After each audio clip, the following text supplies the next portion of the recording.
Bismillahirrahmanirrahim. Assalamualaikum warahmatullahi wabarakatuh. Ya, alhamdulillah.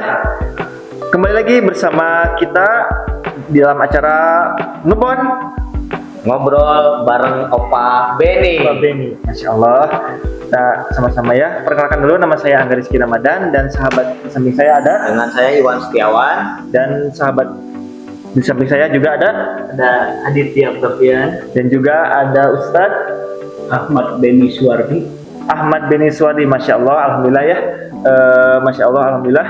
Di pagi yang cerah ini kita dapat berjumpa kembali.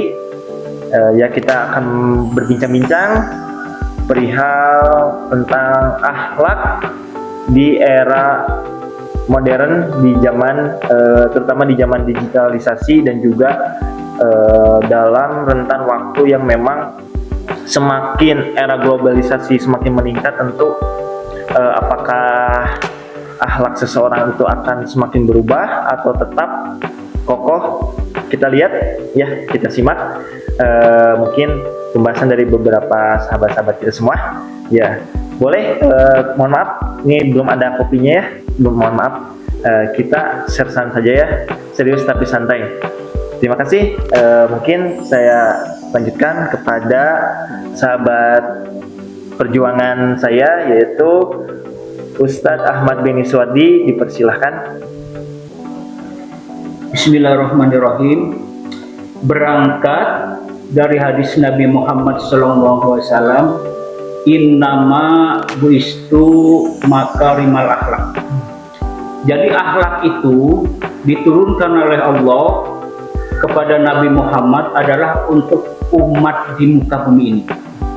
Jadi sejak zaman Nabi Adam sampai Nabi terakhir kita Nabi Muhammad SAW, itu yang dikedepankan adalah akhlak.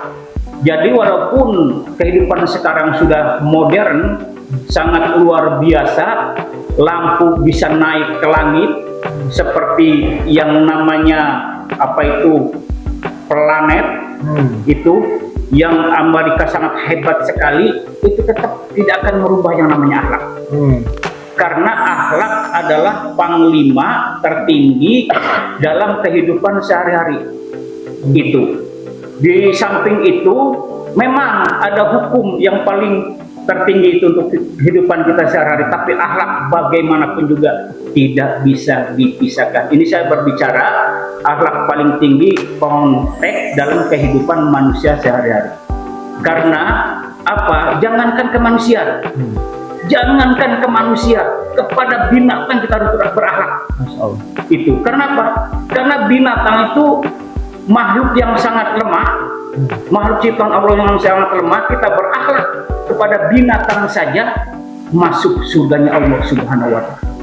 Itu makanya akhlak itu tidak bisa dirubah sampai langit ini runtuh, akhlak tetap tidak bisa dirubah. Bahkan sampai ke surga pun nanti kita hidup di sana tetap akhlak dikedepankan. Itu. Mangga silakan Ustaz tadi gimana untuk menambahkan masalah ini. Masya Allah ya. Biar kita menjadi terang benderang ini masalah akhlak ini. Karena sekarang ini terus terang aja nggak bisa dipungkiri, krisis akhlak sangat memprihatinkan. Betul sekali. Maka silakan kita pecahkan bersama bagaimana caranya ini. Ya, jadi Masya Allah sekali ya apa yang disampaikan oleh Ustadz kita Beni tentang pentingnya akhlak di era globalisasi sekarang itu. Mungkin yang saya masih pertanyakan terkait perkembangan akhlak di era globalisasi sekarang itu, bagaimana sikap kita dalam menyikapi perkembangan akhlak di era globalisasi sekarang gitu Pak. Apalagi sekarang kan di era zaman digitalisasi sangat dipermudah gitu kan, konten-konten yang mungkin dalam ranah maksiat gitu kan. Nah, sikap kita bagaimana tuh Pak untuk meminimalisir supaya kita tidak tergerus ke dalam pergaulan yang tidak sesuai dengan syariat gitu Pak. Betul. Biar kita tidak tergelincir dengan akhlak seperti itu. Memang maaf ini ya, terus terang aja, akhlak bejat itu memang diciptakan oleh orang-orang Zionis. Harus hati-hati itu. Akhlak sekarang bagaimanalah, nggak usah jauh-jauh pejabat kita akhlaknya moralnya pada bejat semua. Oh benar Bang. Terus terang aja saya jujur, hukum yang sudah bagus di Indonesia, undang-undang udah bagus, kenapa dilanggar? Itu contohnya, belum saatnya jadi wakil presiden udah jadi wakil presiden. Jangankan jadi wakil presiden, maaf, jadi lurah juga nggak pantas. Itu kenapa? Mungkin teman-teman itu harus disensor ya. Jangan disebut soalnya apa? sensitif. Karena apa? Ini pembelajaran bagi kita, hati-hati bagi kita. Ini jangan sampai. Kenapa? Indonesia itu banyak orang pintar, banyak orang hebat dengan ilmu dan akhlaknya. Tapi kenapa mereka tidak bisa berdiri di atas? Karena memang kita sudah setir sengaja dengan orang-orang tidak berakhlak, ya hasilnya orang tidak berakhlak. Itu dari itu yang saya ketahui. Bagaimana itu? Ya Masya Allah sekali ya. Sangat panas sekali ya berarti di era sekarang ini. Sangat panas sekali. Dari mulai pergaulan bebas, dimulai dari anak-anak tingkat SD, SMP sampai ya jenjang remaja gitu kan. Nah, pergaulan bebas, maaf ini, pergaulan bebas. Karena apa? Karena saya yakin kalau orang Islam itu pasti beriman. Kenapa sampai terjerumus ke pergaulan bebas? Kenapa? Karena imannya dikesampingkan. Imannya tidak ditanam di dalam hati. Kalau orang imannya ditanam dalam hati, mereka akan melakukan itu. Kenapa? Karena hukuman Allah sangat berat sekali. Ajab Allah sangat berat sekali. Jangankan di akhirat, di dunianya dinyatakan. Itu orang tergelincir ke masalah asusila. Itu. Kenapa sekarang? Maaf, saya agak vulgar sedikit. Memperkosa orang dengan seenaknya. Bagaimana auzubillah sumauzubillah min dzalik kalau keluarga kita diperlakukan seperti itu? Mereka tidak berpikir ke arah sana. Padahal yang berbuat itu orang Islam. Kenapa? Imannya dikesampingkan, nggak ditanamkan dalam hati. Karena bagaimanapun juga yang mencegah semua itu tidak ada lain adalah iman. Itu takut kepada Allah. Itu. Karena memang akhlak, ciri-ciri orang berakhlak itu, jangankan melakukan itu, yang terkecil aja. Yang terkecil, ada sampah di jalan itu dibersihkan. Itu akhlak yang sangat hebat itu orang itu. Ada paku di jalan diambil. Karena yang masukkan kita hal-hal yang sepele. Paku itu diambil dari jalan, bisa masukkan kita ke dalam surga. Kenapa? Kalau sampai melukai orang, pakunya itu menjadi penyakit yang parah, bahkan meninggal dunia, tetanus, itu efeknya. Makanya walaupun hanya paku sepele, tapi kita singkirkan dan tidak mencelakai orang lain, kita akan menjadi hamba Allah yang disayang. Iya. Jadi Masya Itu Allah. yang terkecil aja akhlak itu. Masya Allah sekali ya. Jadi dalam Islam itu sudah diatur ya, dari mulai kita bangun tidur sampai kita mau tidur lagi itu hal-hal yang kecil udah diatur gitu ya Pak. Sudah diatur. Nah mungkin selanjutnya untuk teman kita Kang Adit yang berada di bidang pendidikan gitu ya. Kang Adit berada ini di bidang pendidikan. si ganteng kalem ya Kang Adit ini ya. Sebenarnya saya nggak bisa menjelaskan ya. Saya ingin bertanya aja ke Ustadz. Gini Ustadz, Ya, siap. mungkin di era sekarang itu ya banyak orang yang sok sibuk, terus menjadi mengabaikan akhlak sosialnya. Jadi dianggap apa ya, sombong gitu ya. Nah ini cara mengatasinya seperti apa Ustadz? Ya, memang semua itu bagaimanapun juga ada kalimat yang begitu indah. Apa kalimat yang begitu indah itu? Yaitu ikhlas. Masya Allah. Sesibuk apapun juga kita dalam pekerjaan, tanamkan sifat ikhlas. Kalau ikhlas, walaupun kita lagi sibuk, ada kepentingan lain, ada pekerjaan lain, misalnya orang minta tolong, karena kita ikhlas, pasti pekerjaan yang sibuk itu akan ditinggalkan sementara dan akan menolong orang itu yang memang urgent harus ditolong waktu itu. Kuncinya memang adalah ikhlas. Itu betul. Nah terus terang, yang namanya ucapan itu bukan perkataan dari bibir. sikap kita juga masuknya ucapan. Sedangkan hadis Nabi mengatakan wal kalimatu thayyibatu sedekah.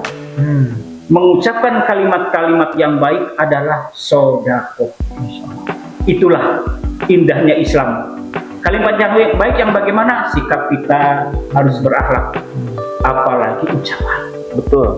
Lidah ini kecil, tapi kalau ucapannya menyakitkan akan jadi bencana. Makanya ada hadis yang tadi saya bacakan, wal kalimatu thayyibatu sedekah, untuk benteng kita, selamat kita dunia akhirat, ucapkanlah kalimat-kalimat yang baik. Dan kalimat itu tidak sia-sia, akan menjadi amalan sedekah setiap saat, bahkan setiap detik kalau kita mengucapkan kalimat yang baik. Itu. Masya Allah, ya, Masya Allah. Ya, sahabat sekalian, kita berbincang tentang hal ini sangat luar biasa ya. Memang barangkali sahabat sekalian ada sebuah pertanyaan, boleh dijawab ya, dituliskan di kolom komentar ya sahabat. Nah, Ustadz izin bertanya nih saya. Pendidikan pertama itu kan dimulai dari keluarga Ustadz ya. Betul. Terutama untuk ya terutama dari tadi yang disampaikan oleh Ustadz itu tentang akhlak ya. Bagaimana peran orang tua dalam menanamkan atau menumbuhkan terutama ya generasi-generasi baru di era globalisasi ini, di era ya zaman sekarang ini, itu dari etikanya, moralnya dan juga akhlaknya itu seperti apa? Kira-kira langkah-langkah peran utama orang tua terhadap anak-anaknya sebagai generasi penerus agama Islam ini. Iya. Memang bagaimanapun juga orang tua itu tidak bisa tawar-menawar, tidak bisa nanti, tidak bisa besok. Orang tua adalah seorang pemimpin. Pertama adalah ayahnya, yang kedua adalah ibunya. Itu. Sebagai seorang pemimpin, khalifah di muka bumi ini, pertama kali yang mengajarkan akhlak adalah orang tuanya. Nah, bagaimana kalau orang tuanya maaf, tidak berakhlak? Tentu anak-anaknya akan tidak berakhlak lagi. Maka dari itu harus dikasih pelajaran. Kita sebagai orang yang tahu harus terjun ke masyarakat, harus memberikan yang namanya akhlak. Apakah itu lewat dakwah, lewat pengajian, karena akhlak yang paling baik itu berada di agama Islam. Jadi intinya, kalau memang orang tuanya tidak berakhlak, maaf, kita yang bertanggung jawab untuk menyampaikan kebenaran kepada dia. Karena apa? Karena dia yang akan mempunyai keturunan dan seterusnya. Itu perlu akhlak untuk menyelamatkan dia dunia dan akhirat. Itu. Masya Allah ya. Mungkin gimana tanggapannya, dicukupkan sekian mungkin untuk pertemuan kali ini. Apakah barangkali ada tambahan? Ya, alhamdulillah ya. Kita cukupkan aja kiranya ya. Soalnya ini udah padat sekali gitu Bang. Padat sekali ya. Insya Allah ya. Soalnya Pak Ustadznya juga lagi makan berhubung ya. juga sekarang temanya sesuai ngebon gitu kan, dan ini hasil kebonnya gitu. Gitu ya. Kebon ya. Baik sahabat, kita dilanjut, kita ngebon lagi di pertemuan selanjutnya ya. Setuju? Setuju. Insyaallah ya. Saya pamit undur diri, Angga Rizky Ramadan, dan juga Saya Iwan Setiawan, dan juga Saya Ditya Utafian, dan juga Ahmad Beni Suwardi. akhir kalam. Assalamualaikum warahmatullahi wabarakatuh.